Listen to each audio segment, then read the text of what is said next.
Hello everyone. तो हमने अभी तक क्या पढ़ा? Types of polynomial, zero of polynomial, remainder theorem, factor theorem, और उन सब पे कुछ ना कुछ क्वेश्चंस हमने किए हैं। ठीक है, और मुझे जहां अभी तक लग रहा है कि आप लोगों को वो सब बहुत अच्छे से समझ में आ भी गए होंगे।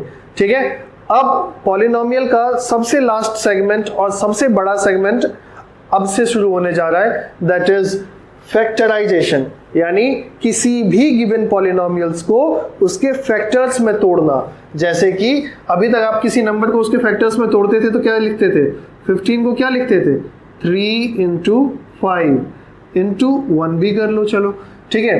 तो 3, 5, 1 इसके फैक्टर हो गए। इसी तरीके से अब आपको किसी पॉलिनोमियल को तोड़ना है। सबसे सिंपल के लिए बता देता हूं कि आप 5x स्क्वायर को क्या लिखोगे? 5 into x into x। लेकिन क्या आपको लगता है कि 9th क्लास में इतना सिंपल पॉलिनोमियल मिलने वाला है आपको? बिल्कुल नहीं मिलेगा, और इसकी उम्मीद भी मत करना, क्योंकि तुम लोग अब बड़े हो गए हो तो थोड़ा बड़ा मिलेगा पॉलिनोमियल, मतलब इससे ज्यादा टर्म्स होंगे उसमें। ठीक है, उसके अलग अलग तरीके और कौन कौन से टाइप के क्वेश्चंस आपको मिलेंगे, क्या क्या होते हैं फैक्टराइजेशन में, वो अब हम यहां से शुरू करने वाले हैं। ठीक है, तो ये बहुत ही इंपॉर्टेंट सेगमेंट अब शुरू हो गया है, इसको बहुत ध्यान से समझ के देखना। ये सबसे ज्यादा स्कोरिंग है 9th के लिए ही नहीं। यहां समझ नहीं आया तो ऐसा नहीं है कि 9th में ही स्कोर नहीं होगा, 10th भी अफेक्टेड होगा। और कितने चैप्टर्स पता है आपको? 3 चैप्टर्स, मिनिमम 3 चैप्टर आपको ये डायरेक्टली टारगेट करता है 10th के। इसलिए यहां से सीरियस हो जाना अगर अभी तक नहीं थे तो। ठीक है, तो चलिए स्टार्ट करते हैं।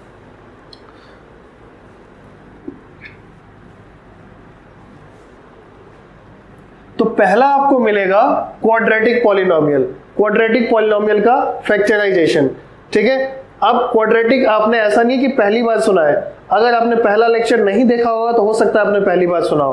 क्वाड्रेटिक पॉलिनोमियल मतलब डिग्री 2, हाँ एग्जैक्टली जो तुम भी सोच रहे थे। डिग्री 2 पॉलिनोमियल का फैक्टराइजेशन कैसे करना है वो हम पढ़ेंगे क्वाड्रेटिक फैक्टराइजेशन में। उसके बाद डिग्री 3 पॉलिनोमियल यानी क्यूबिक फैक्टराइजेशन कैसे करना है क्यूबिक पॉलिनोमियल का, ये पढ़ेंगे।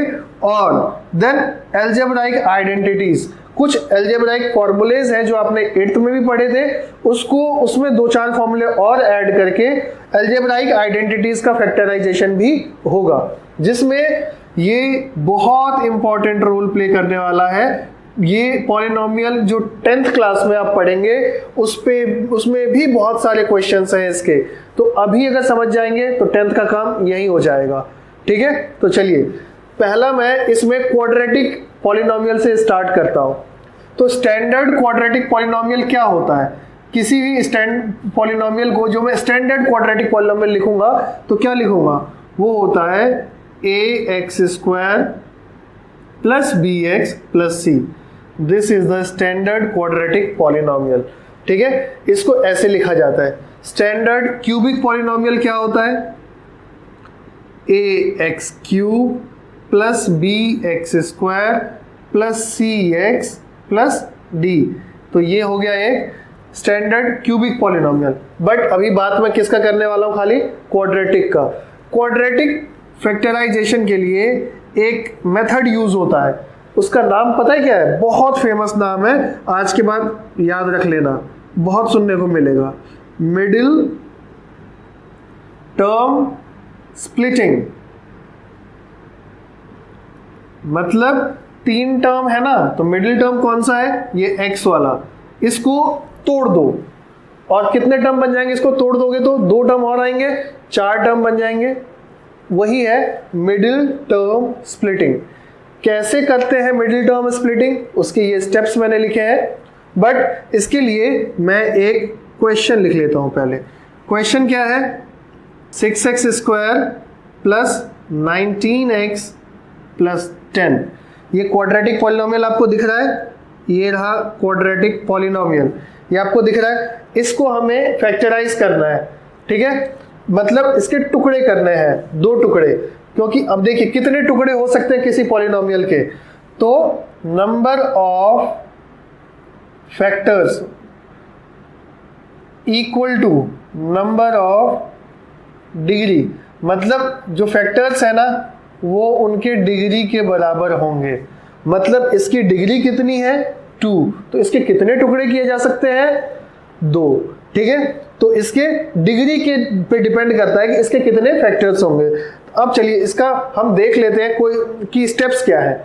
ठीक है, पहला मल्टीप्लाई द कोएफिशिएंट। कोएफिशिएंट आपको पता है क्या होता है? किसी वेरिएबल से जब कोई कांस्टेंट मल्टीप्लाई होता है ना, उस कांस्टेंट को कोएफिशिएंट कहते हैं। एक्स स्क्वायर का कोएफिशिएंट 6, एक्स का कोएफिशिएंट 19, इसका कोई कोएफिशिएंट नहीं है क्योंकि यहाँ पे कोई वेरिएबल नहीं है। ठीक, multiply the coefficient of highest degree. इनमें से हाईएस्ट डिग्री किसका है? एक्स स्क्वायर का। इसका कोएफिशिएंट क्या है? 6। इसको किससे मल्टीप्लाई करना है? देखिए लिखा है coefficient of highest degree with the constant number. इसमें कांस्टेंट कौन सा दिख रहा है आपको? ये, क्योंकि यहाँ पे कोई वेरिएबल नहीं है। तो इसको हाईएस्ट डिग्री के कोएफिशिएंट के साथ मल्टीप्लाई कर दीजिए। कितना आएगा? 60। 10 × 6 60 आ गया। उसके बाद after the multiplication break that number into different factors. Multiplication करने के बाद कितने आए मेरे पास? मेरे को एक आया, 60 आ गया। ठीक, अब क्या करना है? After that multiplication break that number into different factors. 60 के कितने टुकड़े हो सकते हैं? मतलब एक हो जाएगा 60 × 1, एक हो जाएगा 20 × 3, एक होगा 15 × 4, एक होगा 12 × 5, और कुछ हो सकता है क्या? चलिए फिलहाल इतना देखते हैं। एक और हो सकता है 10 × 6। ठीक, इतने टुकड़े हो सकते हैं, इन सब से 60 ही बनेगा। अब क्या करना है?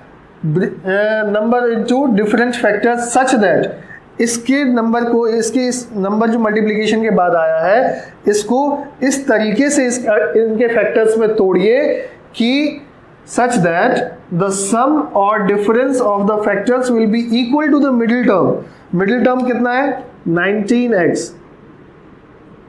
तो इसके फैक्टर्स के जो जितने टुकड़े होंगे, इसके फैक्टर्स के जितने टुकड़े होंगे ना, उनमें से आपको वो फैक्टर चुनना है जिसका सम या डिफरेंस मिला के 19 आ रहा होगा। यहां देखिए 60 + 1 61, 60 - 1 59, ये काम का नहीं है।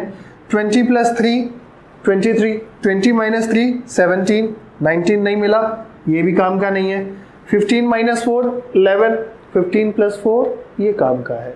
19, 15 + 4 पे बात बन गई।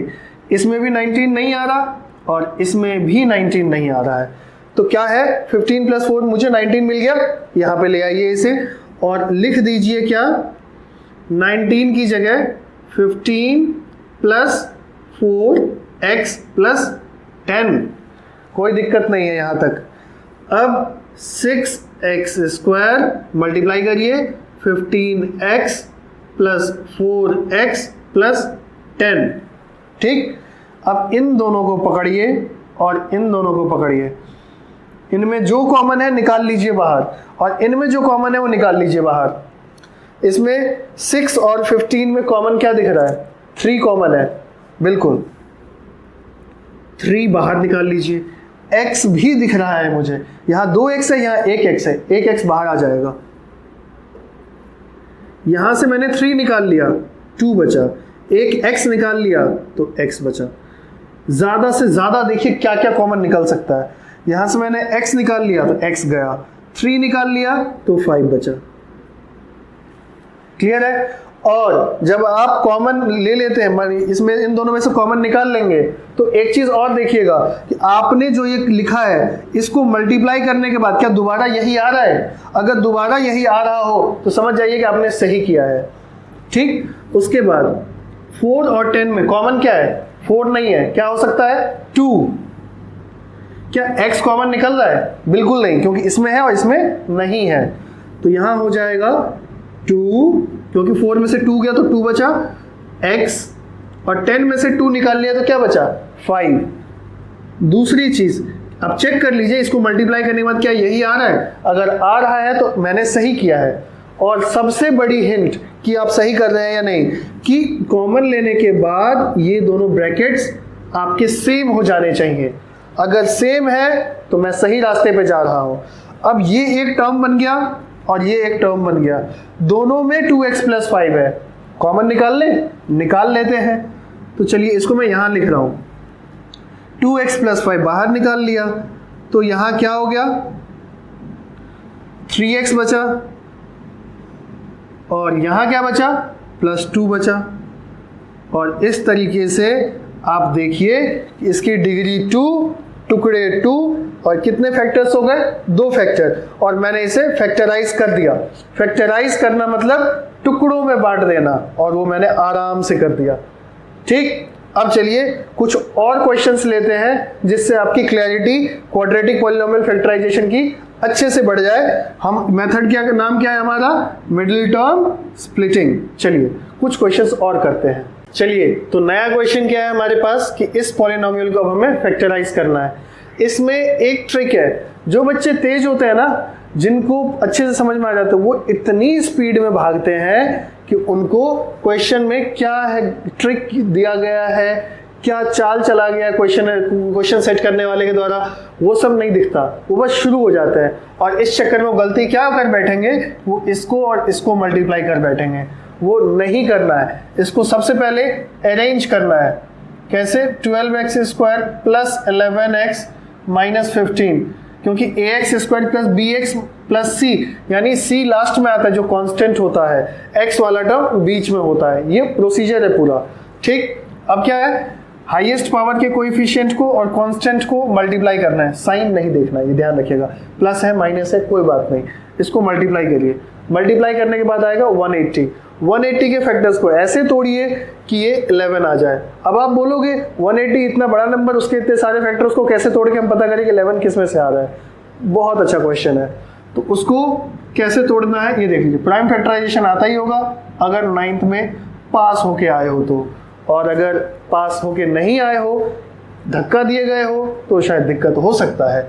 ठीक है, देखिए 290, 245, फिर 3 से 15, फिर 3 से 5, फिर 5 से।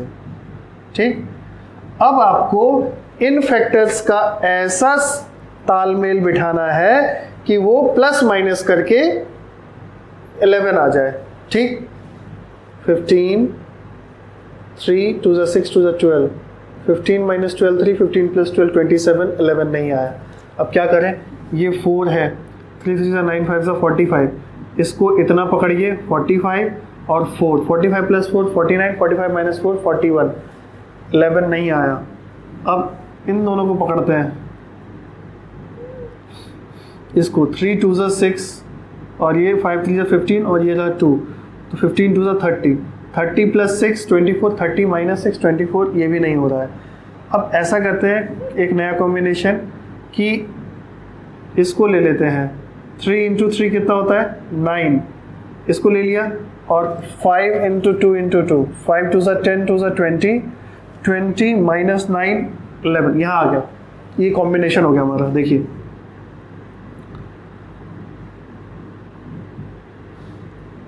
ये 3 × 3 9, ठीक, 5 × 2 × 2, 5 2 10 2 20, 20 - 9 11, यहाँ बात फिट बैठ गई। इसको ले लेते हैं, 12x² + 11 20 - 9x - 15, ये हो जाएगा 12x², इसको इससे मल्टीप्लाई करिए 20x -9x - 15। ठीक, अब इन दोनों में कॉमन क्या है, 6 नहीं, इसमें नहीं है 6, 5 इसमें नहीं, 4 दोनों में कॉमन है, 4 ले लीजिए बाहर। इन दोनों में कॉमन क्या है, x। यहाँ क्या बच जाएगा, 4 यहाँ को ले लिया हमने, यहाँ बचा 3x, यहाँ 4 ले लिया, 5 बचा, x ले लिया, कुछ नहीं बचा। ठीक, अब दोनों में माइनस है, जब माइनस दोनों में हो ना तो माइनस बाहर ले लेते हैं, और वही मैंने किया, माइनस बाहर ले लिया, तो अब ये दोनों प्लस हो जाएंगे ब्रैकेट के अंदर। ठीक, 9 और 15 में कुछ कॉमन है, 3, बिल्कुल सही, 3, और जब 3 कॉमन ले लिया तो यहाँ क्या बचा, 3x, प्लस का, क्योंकि माइनस बाहर ले चुका हूं मैं। यहां से 3 ले लिया तो क्या बचा 5 प्लस का, क्योंकि माइनस बाहर है। अगर आपको लगता है कि आपने कुछ गलती की है तो मल्टीप्लाई करके देख लीजिए, यही अगर आ रहा है तो आपने सही किया है। और सबसे बड़ी बात, मेरे सही होने का सबूत कि ये दोनों ब्रैकेट सेम है, तो मैं सही हूं। अब इसमें से 3x प्लस 5 कॉमन ले लीजिए, यहां बचा 4x और यहाँ -3, और इस तरीके से मैंने इसको भी सॉल्व कर दिया। ठीक, next question, px equal to 3x square minus 2x minus 1। अब कैसे करेंगे इसको, ध्यान से देखिए। इसको और इसको मल्टीप्लाई करिए, ये तो छोटा सा ही है, करिए, क्या हो जाएगा 3 आया।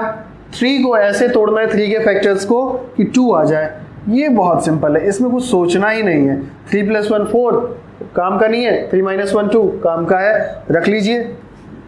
3x स्क्वायर माइनस 2 की जगह क्या करना है 3 - 1 x - 1, क्या हो जाएगा 3x स्क्वायर। अब क्या करेंगे यहाँ पे, x से 3 को x से मल्टीप्लाई करिए 3x, लेकिन आगे माइनस है, 3x यहाँ प्लस का है, आगे माइनस है तो -3x। 1 × x, लेकिन -x है ये, क्योंकि ये -1x हो गया, -x और आगे माइनस प्लस x, -1। दोनों में कॉमन क्या है 3 तो सीधा दिख रहा है, x भी दिख रहा है। इसमें से 3x बाहर निकाल लिया तो एक x बचा, और यहाँ से तो सभी निकाल लिया बाहर। तो अब कुछ लिखे या ना लिखे, यहाँ पे जहाँ पे सब बाहर निकाल लेते हैं कॉमन, वहाँ पे 1 लिखते हैं खाली। ठीक, उसके बाद अब यहाँ क्या करें, इन दोनों में से तो कुछ कॉमन ही नहीं आ रहा है, जहाँ कुछ कॉमन नहीं आ रहा वहाँ से भी 1 कॉमन आ सकता है। ठीक, उसको 1 को बाहर रखा और ब्रैकेट में 1 लिया, फिर भी x बचा, 1 लोगे तो 1 ही लोगे, 1 लेने से कोई चेंज नहीं आता है। अब देखिए मेरा ये दोनों ब्रैकेट फिर सेम बैठ गया। अब मैं x - 1 को कॉमन निकालता हूं और ये हो जाएगा मेरा 3x + 1, नया फैक्टर आ गया।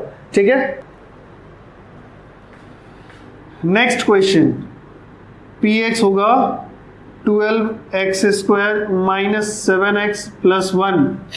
अब क्या करें, ध्यान से देखिए, 12x स्क्वायर माइनस 7x + 1, इसको कैसे करना है, प्रोसीजर सेम होगा।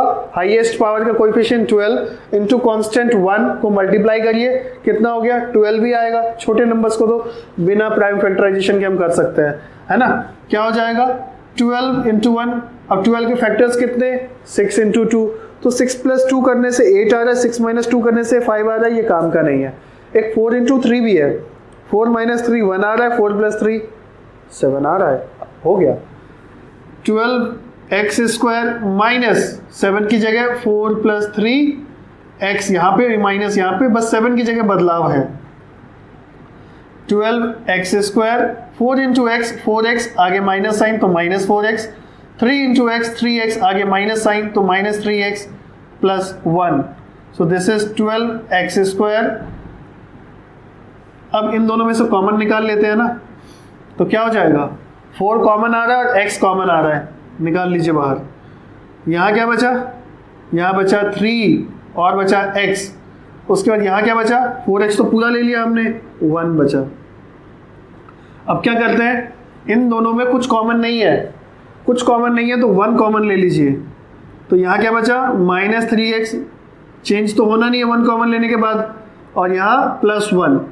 ठीक, अब देखिए इस बार मेरा ब्रैकेट सेम नहीं है, और ब्रैकेट सेम क्योंकि यहाँ 3x - 1 है, यहाँ -3x + 1 है। तो ऐसा नहीं है कि ब्रैकेट सेम नहीं है तो मैं कर नहीं सकता हूँ, मेरे पास अभी भी चांस है ब्रैकेट सेम करने का। कैसे, ध्यान से देखिए, यहाँ पे 4x 3x - 1, यहाँ से माइनस कॉमन ले लेता हूँ। एक प्लस के अंदर 2 माइनस होते हैं, क्योंकि माइनस इंटू माइनस क्या होता है प्लस होता है। ठीक, और माइनस इंटू प्लस माइनस होता है। ठीक, मतलब क्या है कि यहाँ पे अगर इसमें से मैं माइनस ले लूंगा तो इसमें तो प्लस बचेगा, फिर और यहां से अगर मैंने माइनस ले लिया तो यहाँ माइनस बचेगा, क्योंकि प्लस में 2 माइनस होते हैं, तो एक माइनस मैंने बाहर ले लिया तो ये -1 हो गया, और ये अब प्लस हो जाएगा 3x, और ये माइनस हो जाएगा, और इस तरीके से मेरा ब्रैकेट सेम हो गया। अब क्या हो जाएगा, 4x - 1 3x - 1 मेरा फैक्टराइज हो गया। ठीक, अब मैं एक क्वेश्चन बस और लूंगा और इस तरीके से मिडिल टर्म स्प्लिटिंग भी खत्म हो जाएगा, और उम्मीद है कि आप लोगों को समझ में भी आ जाएगा। ठीक है, तो नेक्स्ट क्वेश्चन है px = 6x² + 5x - 6। अब इसको कैसे करेंगे, थोड़ी देर का पॉज लीजिए, सोचिए कि क्या कर सकते हैं क्या नहीं कर सकते हैं, फिर आगे चलते हैं। तो सबसे पहले तो यही देखना है, दोनों का साइन बिना देखे दोनों को प्रोडक्ट कर दीजिए। कितना होगा, 36 लिख लीजिए। 36 के बहुत सारे फैक्टर्स हैं। सबसे पहला तो 36 × 1 खुद ही है, उसके बाद 18 × 2, अगला कितना 12 × 3, उससे अगला 9 × 4, उससे अगला 6 × 6। ठीक है, इतनों को प्लस माइनस करके 5 लाना है। ठीक है, वीडियो रोकिए, खुद से करिए, नहीं समझ में आता है तो वीडियो ऑन करके देखिए फिर से। अगर आप खुद से कर लेंगे तो कॉन्फिडेंस आ जाएगा। ठीक है, देखिए 36 + 1 37, 5 नहीं आया, 36 - 1 35, 5 नहीं आया, खत्म करो इसको, ये काम का नहीं है। 18 - 2 16, 5 नहीं है, 18 + 2 20 नहीं आया, इसको हटाइए। 12 + 3 15, 5 नहीं है, 12 - 3 9, ये भी काम का नहीं है। 9 + 4 13, और 9 - 4 5, ये काम का है। 6 - 6 0, 6 + 6 12, ये भी काम का नहीं है। तो यहाँ कर लीजिए 6x² + 9 - 4 - 6, ये हो जाएगा 6x² + 9x - 4x - 6। अब इनमें से 6 और 9 में से क्या कॉमन आएगा, 3 और x, क्योंकि दोनों में है। इसमें से 3 आ गया तो 2 बचा, और एक x आया है तो एक x बचा। यहां से 3x आ गया तो 3 बचा, यहां से माइनस आ गया बाहर, और क्या आ सकता है कॉमन, माइनस आ गया बाहर, और 4 और 6 में से कॉमन क्या है, 2 ले लिया बाहर। यहां 2 लेते ही 2 बच गया, और x तो लिया ही नहीं हमने बाहर, तो यही रहेगा। और माइनस लेते ही दोनों प्लस हो जाएंगे, 2 लिया है बाहर तो +3 हो जाएगा, और मुझे हिंट मिल गया कि मेरा सही है, क्योंकि 2x + 3 2x + 3 सेम हो गए। अब क्या करूंगा मैं, 2x + 3 को ही कॉमन ले लूंगा, तो क्या हो जाएगा 3x - 2। और ये इस तरीके से आपके सबसे इंपॉर्टेंट लेक्चर्स में से एक लेक्चर का खात्मा यहाँ हो गया। ठीक है, ये बहुत इंपॉर्टेंट टॉपिक है, और पेपर में एक क्वेश्चन इस पे बेस्ड जरूर आएगा, और क्यूबिक फैक्टराइजेशन में भी ये चीजें घूम के आएंगी, इसलिए इसको अभी क्लियर कर लीजिए, नहीं तो क्यूबिक फैक्टराइजेशन भी समझ में नहीं आएगा, जो कि नेक्स्ट लेक्चर होगा आपका। ठीक है, तो चलिए इस लेक्चर को यही खत्म करते हैं, इस उम्मीद के साथ कि आपको सब समझ में आ गया होगा। मिलते हैं नेक्स्ट लेक्चर में, थैंक यू।